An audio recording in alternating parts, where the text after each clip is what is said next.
नमस्कार, मैं डॉक्टर राकेश पाठक। क्या प्रधानमंत्री नरेंद्र मोदी का तिलिस्म टूट रहा है? क्या नरेंद्र मोदी की लार्जर देन लाइफ इमेज धीरे धीरे आदमकद होती जा रही है? क्या उन पर जो भरोसा देश ने किया था वो दरकने लगा है? तीनों सवालों का जवाब अगर मन की बात उनके कार्यक्रम के पैमाने पर नापने की कोशिश करें तो तीनों सवालों का जवाब होगा हाँ, नरेंद्र मोदी की लोकप्रियता लगातार कम हो रही है। उनका तिलिस्म, उनका जो महानायक वाला कद था, वो धीरे धीरे दरक रहा है। ऐसा क्यों हो रहा है, इस पर बात कर लेते हैं। और इसका पैमाना और इसका संकेत कहां से मिला है हमें, कैसे यह साबित हो रहा है? तो सबसे पहला और बड़ा प्रमाण है प्रधानमंत्री के मन की बात। जब से हम प्रधानमंत्री नरेंद्र मोदी के मन की बात को जान रहे हैं, हम सब जानते हैं कि जब वे प्रधानमंत्री बने थे तब से जिस तरह सांगठनिक रूप से प्रशासनिक स्तर पर पूरे देश को मन की बात सुनवाने का उपक्रम किया गया था, स्कूलों में, कॉलेजेस में, पंचायतों में बिठाकर लोगों को मन की बात सुनाई गई थी। लेकिन अब वो मन की बात कहां पहुंच गई है, इसका नतीजा इसी रविवार को 30 अगस्त को मन की बात में सामने आ गया है। प्रधानमंत्री ने अपने मन की बात में उस दिन बहुत ज्यादा समय लिया खिलौनों को लेकर कि खिलौने देश में बनाए जाएं, लोकल में वोकल की बात की। और दूसरा उन्होंने जो विषय उसमें लिया वो था देसी कुत्तों की खरीद का, कि हिंदुस्तान के लोग देशी श्वान खरीद कर अपने घर में पालें विदेशी कुत्तों की जगह। और जब ये मन की बात कार्यक्रम चल रहा था, उसी दरमियान इसे सुनने वालों की नापसंदगी दर्ज होने लगी थी। कुछ ही मिनट में, उनका कार्यक्रम खत्म होने के बाद बहुत जल्दी स्पष्ट हो गया कि प्रधानमंत्री ने खिलौनों की बात क्यों की थी। क्योंकि देश के और दुनिया के एक बहुत बड़े उद्योगपति अंबानी समूह ने दुनिया की एक बड़ी खिलौना कंपनी का अधिग्रहण कुछ दिनों पहले ही किया था। तो जनमानस को यह लगा, लोगों ने यह माना कि प्रधानमंत्री अपने भाषण के जरिए, मन की बात के जरिए अपने किसी मित्र उद्योगपति के कारोबार को बढ़ावा देने की बात कर रहे थे।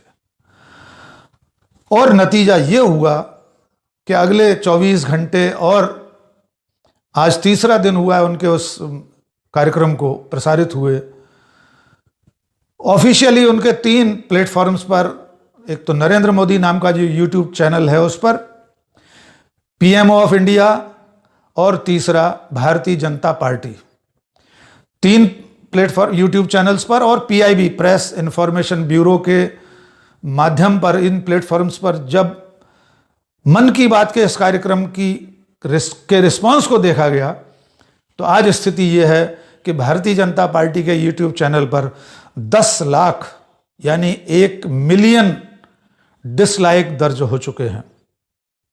यही हालत नरेंद्र मोदी नाम के उनके यूट्यूब चैनल की है, यही पीआईबी के हैंडल पर हुआ है। और इस तरह से पूरे देश से उस मन की बात कार्यक्रम को नापसंद करने वालों को, सुनकर नापसंद करने वालों की संख्या लाखों में पहुंच गई है।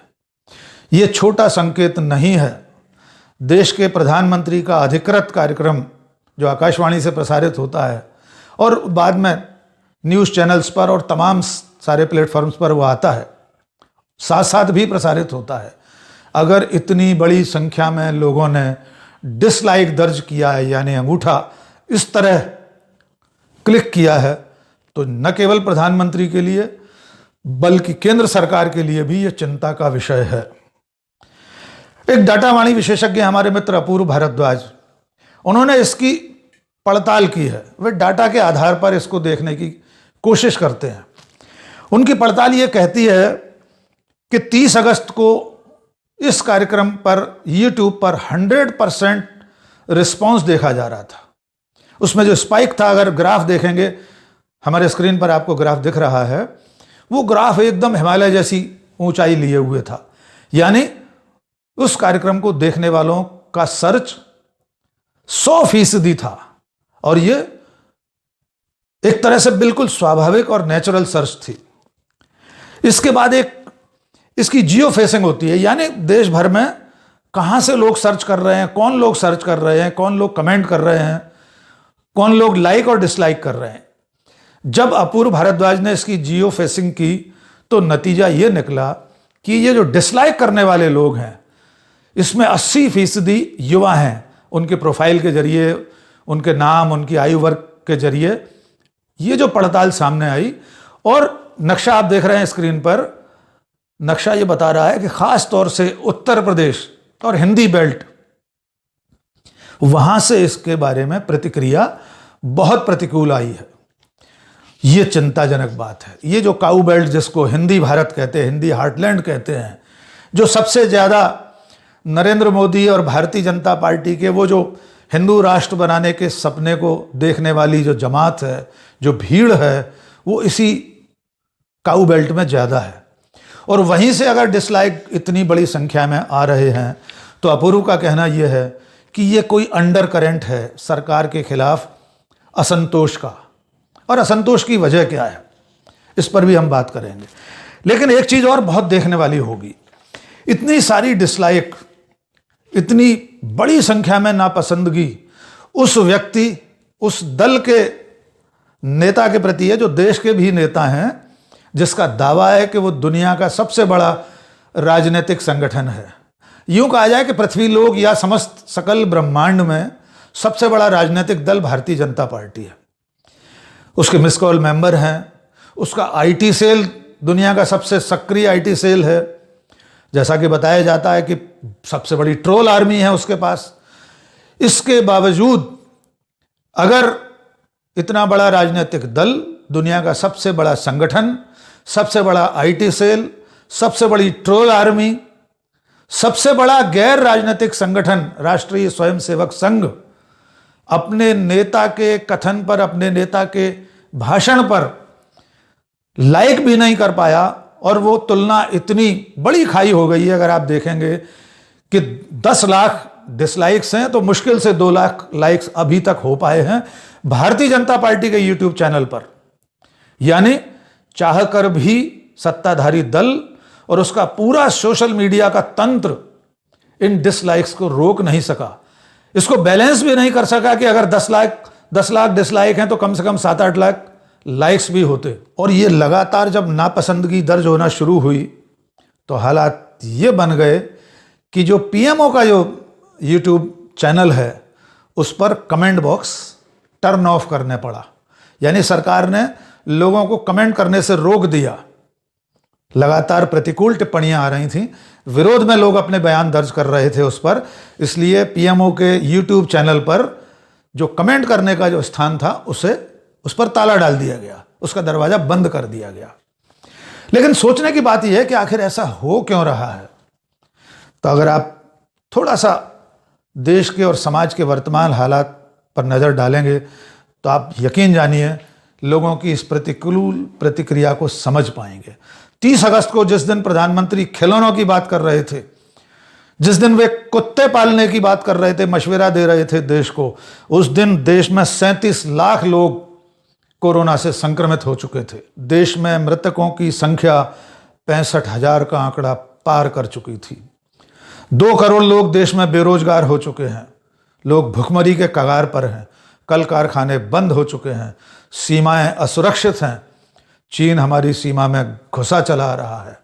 और ऐसे वक्त में अगर देश का प्रधानमंत्री, जिससे उम्मीद की जाती है कि वो रोजगार की बात करें, जिनसे उम्मीद की जाती है कि वे कामकाज की बात करें, रोजी रोटी की फिक्र करें और इस महामारी से निपटने में सरकार की कोशिशों के बारे में बात करें, और जब वे खिलौनों की बात करते हैं तो इसी तरह 10 लाख डिसलाइक के जरिए देश अपनी नापसंदगी दर्ज करा देता है। मजे की बात यह है कि जो सोशल मीडिया इस भारतीय जनता पार्टी और नरेंद्र मोदी के उदय का आविष्कार बना था, जिस पर सवारी गांठ कर केंद्र की सत्ता तक पार्टी पहुंची थी, आज उसी सरकार के सूचना एवं प्रसारण मंत्री रविशंकर प्रसाद चिट्ठी लिख रहे हैं फेसबुक को वे चिट्ठी लिखकर कह रहे हैं कि फेसबुक के कर्मचारी प्रधानमंत्री और मंत्रियों के खिलाफ अश्लील शब्दों का इस्तेमाल करते हैं। हैरत होती है सुनकर। ये वो पार्टी है जिसने सबसे ज्यादा ट्रोल आर्मी बनाकर सांप्रदायिक घृणा का विस्तार किया है। प्रतिपक्ष और असहमत लोगों के खिलाफ सबसे अधिक टीका टिप्पणियां अश्लीलता की हद तक की गई, और उसी सरकार का मंत्री जुकरबर्ग को चिट्ठी लिख रहा है। और अगर ऐसा हो रहा है तो जुकरबर्ग को कार्रवाई थोड़ा ही करना है। अगर फेसबुक के अधिकारी कर्मचारी देश के माननीय प्रधानमंत्री और मंत्रियों के बारे में अपशब्दों का इस्तेमाल करते हैं, गालियां देते हैं, तो भारत सरकार के पास सारे अधिकार हैं, कानूनी कार्रवाई आपको करनी है। फेसबुक के नियंता को चिट्ठी लिखकर क्या होगा? हर कानून का अधिकार आपके पास है, कार्रवाई कीजिए।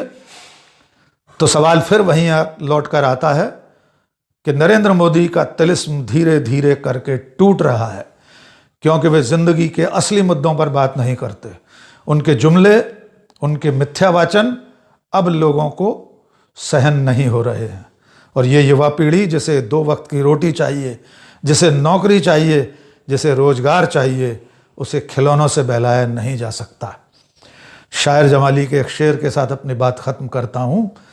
तुम आसमान की बुलंदी से जल्द लौट आना, तुम आसमान की बुलंदी से जल्द लौट आना, हमें जमीन के मसाइल पे बात करनी है। तो देखना होगा कि प्रधानमंत्री इस एक घटना से, इस बड़े डिसलाइक से क्या इस अंडर करंट को महसूस करते हैं, क्या वे अब भी संभलते हैं और देश के जरूरी मुद्दों पर बात करने लौटते हैं। अगर वे लौटते हैं तो उनका स्वागत है। आज बस इतना ही। जय हिंद, जय भारत।